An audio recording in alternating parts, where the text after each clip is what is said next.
When you hear Thomas whistle, turn the page.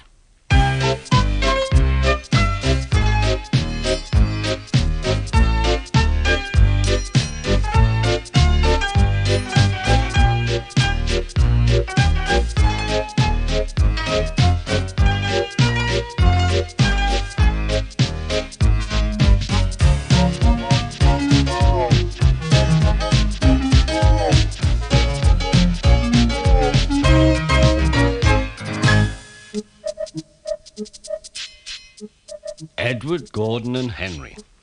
Gordon, the big engine, always pulls the express. He is very proud of being the only engine strong enough to do so. One day, Gordon left the station with the express as usual. It was full of important people like the Fat Controller, and Gordon was seeing just how fast he could go. "Hurry, hurry," he said. "Trickety-trock, trickety-trock, trickety-trock," said the coaches. Gordon went very fast, and soon he could see the tunnel where Henry stood bricked up and lonely. Henry had been very foolish.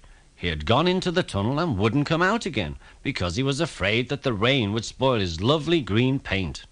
The guard had blown his whistle, the firemen and passengers had argued with him, the men had pulled and pushed him, but still Henry would not move. Then at last they had given up. The Fat Controller had ordered the men to take up the old rails and to build a wall in front of Henry.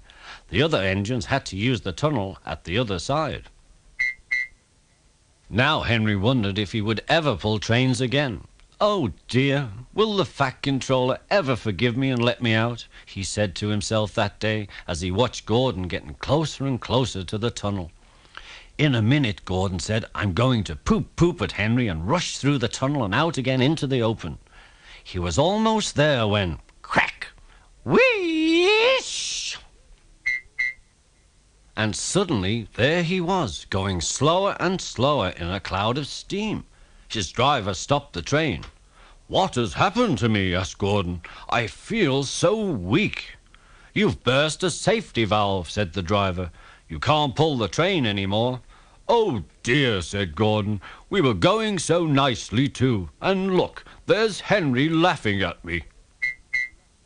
All the passengers climbed out of the coaches and came to see Gordon. "Huh," said the Fat Controller. "I never liked these big engines. Always going wrong. Send for another engine at once." They uncoupled Gordon. He had just enough puff to sling slowly into the siding, out of the way. The guard went back to the yard to fetch another engine. There was only Edward left in the shed. "Gordon has burst a safety valve. Can you help?" asked the guard. "I'll come and try," said Edward. When Edward and the guard arrived back at the tunnel, Gordon was very rude. "Puh," he said, "Edward can't pull the train." But they took no notice, and Edward was coupled up behind the express. Edward puffed and pushed and pushed and puffed, but he couldn't move the heavy coaches. "I told you so," said Gordon rudely. "Why not let Henry try?" "Yes, I will," said the Fat Controller.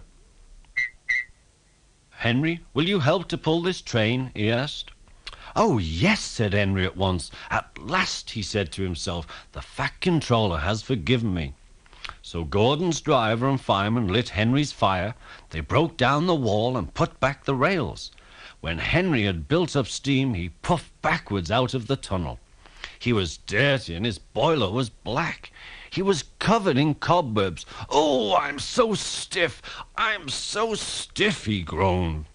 "Have a run to ease your joints and then find a turntable," said the Fat Controller kindly. When Henry came back, he felt much better. Then they coupled him up at the front of Gordon's coaches. "Peep, peep," said Edward, "I'm ready." "Peep, peep, peep," said Henry, "so am I." They started off. "Pull hard, we'll do it. Push hard, we'll do it," they puffed together. Slowly the heavy coaches jerked and began to move. Then off they went, leaving Gordon alone in the siding.